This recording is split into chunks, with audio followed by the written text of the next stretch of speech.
Você sabe o que é paginação de revestimentos? Se não sabe, a gente vai te explicar agora. E além disso, vamos dar dicas para você fazer uma paginação de qualidade que fique ótimo lá na obra depois de executada. Vem com a gente.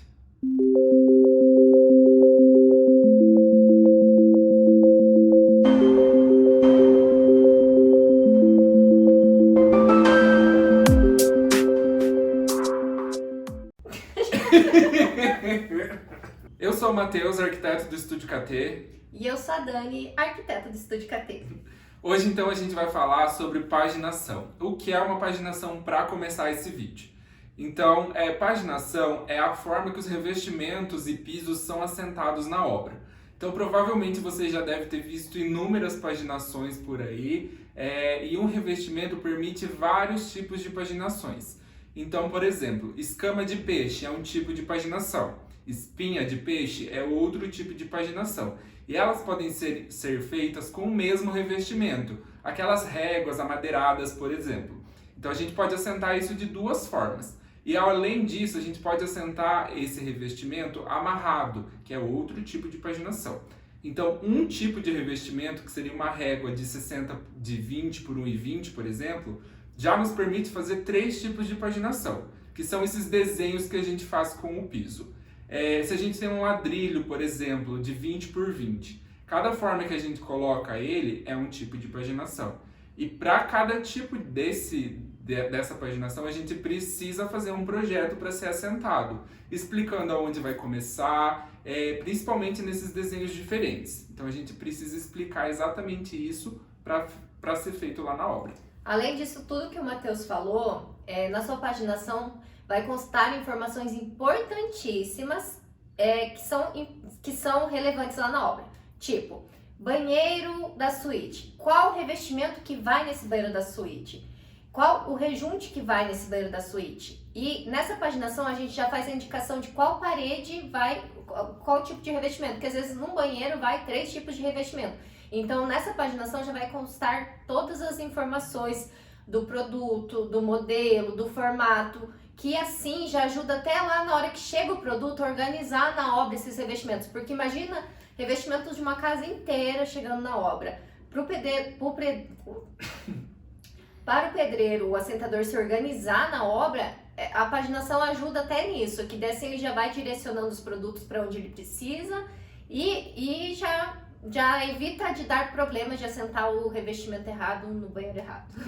Isso aí. Então, para a gente contextualizar, imagina a planta do ambiente. A gente vai colocar um modelinho aqui na tela de como é uma paginação, vai ficar mais fácil. Então, a gente vai ter a planta desse ambiente com a paginação do piso. Vamos imaginar um banheiro, que vai ser mais fácil da gente colocar aqui.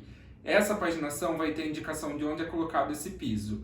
E aí a gente tem as vistas marcadas, A, B, C e D, né? São 4 paredes, imaginando um banheiro simples. E cada uma dessas paredes, então, vai receber o revestimento.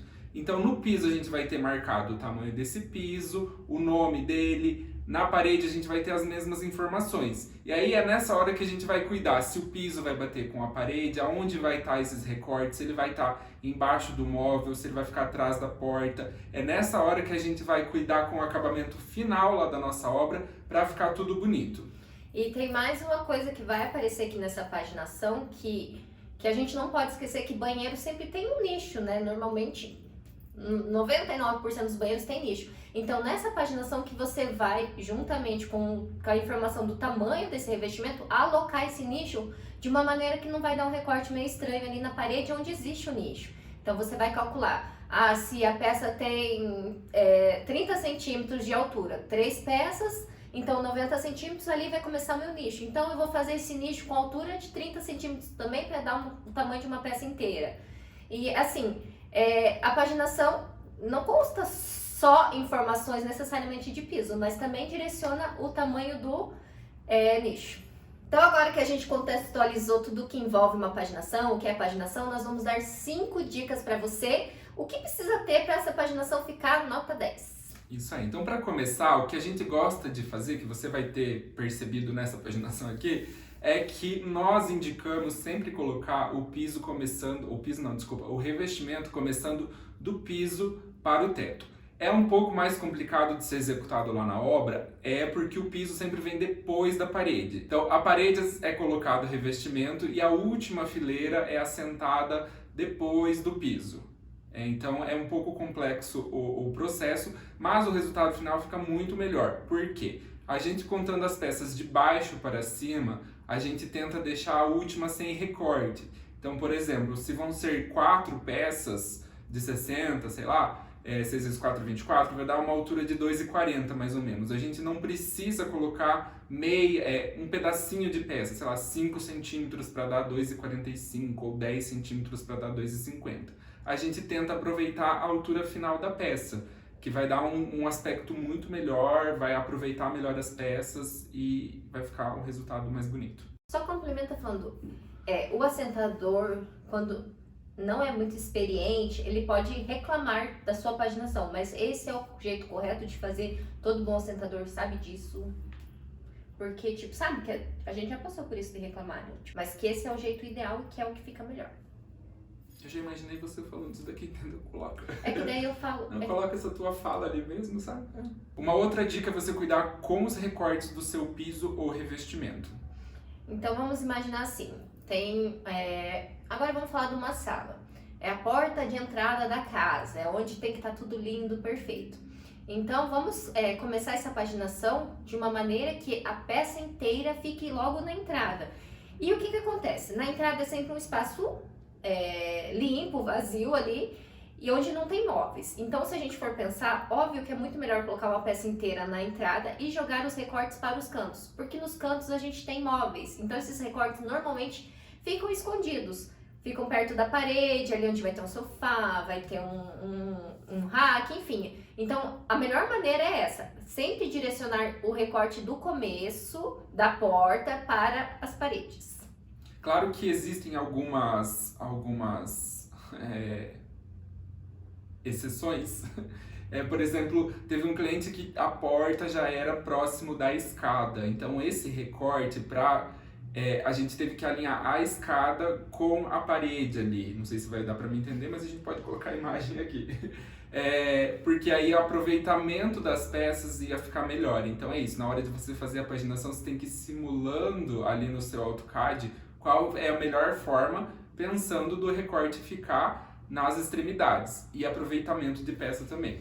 É bem isso, não é uma regra rígida que você tem que colocar sempre a peça. Você tem que analisar qual vai ser o melhor custo-benefício, o que vai ficar melhor. Às vezes não compensa realmente colocar uma peça porque vai dar tanto recorte, vai bagunçar tudo.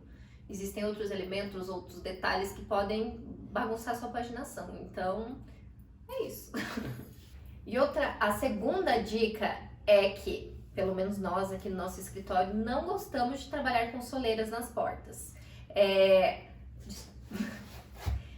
Então, assim, se a gente não coloca a soleira, hoje em dia os ambientes são muito mais integrados, né? Então a gente vai ter uma continuidade desse piso. Mas mesmo se o ambiente não é integrado, quando a porta está aberta, a gente tem uma amplitude maior, uma continuidade, porque não é muito legal ficar colocando cada ambiente um tipo de piso diferente. Você vai gastar mais dinheiro comprando pisos diferentes, porque cada piso que você compra tem que ter um recorte, e vai dar aquela quebra, e a gente não gosta de fazer isso.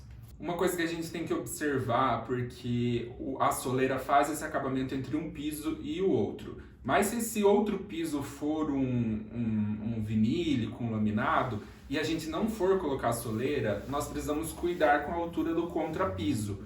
Porque se a gente imaginar, o porcelanato, por exemplo, vai ter 1 centímetro, 1,2 centímetros de espessura. O vinílico, às vezes, tem 2 milímetros ou 3, 4 no máximo. Então, existe essa diferença e ela precisa ser pensada na hora de fazer o contrapiso. Então, o contrapiso do quarto, por exemplo, que vai receber o vinílico, precisa ser mais alto que o corredor que vai receber o porcelanato, para a gente não precisar usar uma soleira e eles ficarem rentes um ao outro. Então, quando o cliente for entrar no quarto, né, pelo corredor, ele não vai sentir uma diferença, um degrauzinho entre esses dois pisos. O acabamento vai ficar melhor e a gente não vai precisar colocar soleira ou um perfil nem nada. Fica direto um no outro. Só é importante que essa transição de piso aconteça, digamos assim, de um quarto para um banheiro. Se o banheiro vai ser um piso frio, E o piso vinílico, ele tem que ir até o alinhamento interno da parede do banheiro. Porque quando a porta estiver fechada, a gente vai enxergar só o piso vinílico. E daí quando estiver dentro do banheiro, a gente vai enxergar só o piso frio. Isso aí. Existe a possibilidade também de você levar o piso vinílico, por exemplo, até o box. Mas isso é um assunto para outros vídeos e tal. Agora, dica 4, que eu errei antes. Que é importante você casar o piso. Não é importante, mas é algo que fica esteticamente mais confortável, mais bonito. Você ter aquele alinhamento contínuo nas peças. Nem sempre isso é possível, porque agora os formatos estão vindo mais retangulares. Então, quando a peça é quadrada, a gente consegue que todos os lados do banheiro fiquem com o mesmo alinhamento. Então, a peça quadrada está no piso, ela vai subir nesse sentido dos dois lados. Mas se a peça for retangular, isso vai ficar um pouco impossível de ser feito, porque um lado vai seguir o piso, então um lado vai ser maior e o outro não vai seguir. Então a gente tem que cuidar com esse tipo de recorte na hora de fazer a paginação para ficar o mais agradável possível quando não der para você casar os tamanhos de piso e parede. Mas mesmo quando não dá para casar em todos os sentidos, vamos priorizar onde você vai ter a melhor vista do banheiro. Então se a peça é retangular, vamos colocar a peça nesse sentido no piso e subir na parede nesse mesmo sentido. Que daí assim você, quando abre a porta, você já vai ter aquela continuidade, mesmo que na lateral não é possível fazer isso. Isso aí, então é uma dica simples que agora os formatos estão mais retangulares do que quadrados, então é só você se atentar ao que aparece mais e cuidar muito com o visual do seu banheiro. Agora a última dica é a 5, a gente vai falar sobre revestimento de cozinha, lavanderia, de áreas molhadas, que não são necessariamente o banheiro. Que antigamente era revestido todo o espaço, toda a cozinha, toda a lavanderia, e isso aumentava muito o custo de revestimento. E o bacana da gente revestir somente a área molhada, que é entre o balcão, entre a bancada e o armário aéreo da cozinha ou lavanderia. Então, se a gente for revestir só essa área, o cliente ele pode investir num produto mais diferenciado, com um custo mais elevado, porque como a quantidade é muito menor do que revestir a parede inteira, que se a gente for pensar revestimento atrás de móvel não tem muita utilidade mesmo. Então ali a gente pode, o cliente vai comprar menos peças e pode colocar um produto de valor mais elevado, mais bonito. Ou às vezes ele pode até considerar, a gente pode considerar a própria pedra que está na bancada, subir nessa diferença, porque vai valorizar mais o seu projeto. Não precisa ser necessariamente um revestimento de cerâmica ou porcelanato. A gente tem outras possibilidades como a pedra, que tem um valor mais agregado, mas o visual é muito mais bonito e muito mais natural do que um porcelanato que imita um mármore, por exemplo. O vídeo de hoje é isso. As dicas, nós demos essas 5 dicas sobre paginação que a gente acha super valiosa. Talvez para arquitetos mais experientes é muito óbvio, mas para quem está começando é bacana saber de tudo isso, porque aqui a gente já está até compartilhando alguns problemas que a gente enfrentou em obra, coisas que nos deram dor de cabeça e a gente já está trazendo tudo mastigado para vocês. Isso aí, muito mais fácil agora fazer a sua paginação com todas essas dicas e sabendo que é uma paginação para você melhorar muito os seus projetos agora. Então, por favor, se inscreva no nosso canal se não é inscrito, dá o seu like, comenta, que o comentário ajuda muito ao YouTube entregar o nosso conteúdo. E a gente está fazendo isso que é justamente para ajudar quem está iniciando. Então, isso vai nos motivar a continuar fazendo isso. Isso aí. Então, segue a gente nas outras redes sociais que estão aqui embaixo e a gente te vê por aí. Tchau, tchau!